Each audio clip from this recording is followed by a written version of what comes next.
ऐसा कहकर राजा ने मुनि के चरण पकड़ लिए और कहा, हे स्वामी, कृपा कीजिए। आप संत हैं, दीन दयालु हैं, अतः हे प्रभु, मेरे लिए इतना कष्ट अवश्य सहिए। राजा को अपने अधीन जानकर कपट में प्रवीण तपस्वी बोला, हे राजन, सुनो, मैं तुमसे सत्य कहता हूँ, जगत में मुझे कुछ भी दुर्लभ नहीं है। मैं तुम्हारा काम अवश्य करूँगा, क्योंकि तुम मन, वाणी और शरीर तीनों में मेरे भक्त हो। पर योग, युक्ति, तप और मंत्र का प्रभाव तभी फलीभूत होता है जब वे छिपाकर किए जाते हैं। हे नरपति, मैं यदि को रसोई बनाऊं और तुम उसे परोसो और मुझे कोई जानने ना पावे, तो उस अन्न को जो जो खाएगा सो तुम्हारा आज्ञाकारी बन जाएगा।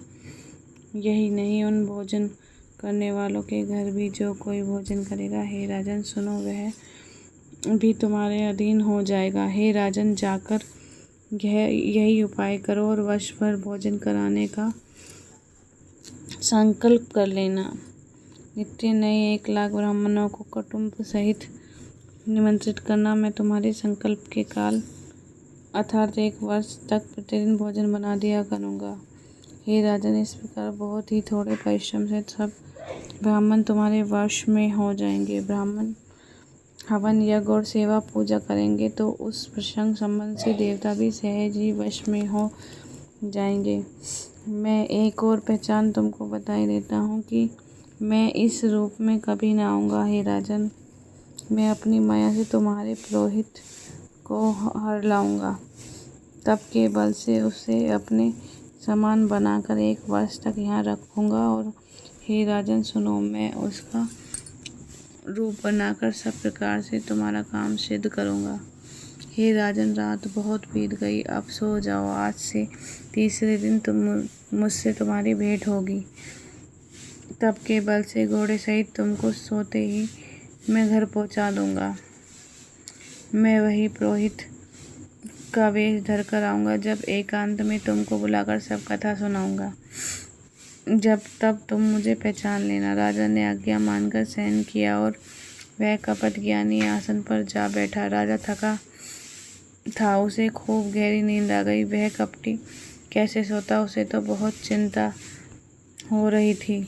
उसी समय वहाँ कालकेतु राक्षस आया, जिसने सुअर बनकर राजा को भटकाया था। वह तपस्वी राजा का बड़ा मित्र था और खूब छल प्रपंच जानता था। उसके 100 पुत्र और 10 भाई थे, जो बड़े ही दुष्ट, किसी से न जीते जाने वाले और देवताओं को दुख देने वाले थे। ब्राह्मणों और संतों और देवताओं को दुखी देखकर राजा ने उन सबको पहले ही युद्ध में मार डाला था। उस दुष्ट ने पिछला वैर याद करके तपस्वी राजा से मिलकर सलाह विचारी, षड्यंत्र किया और जिस प्रकार शत्रु का नाश हो वही उपाय रचा।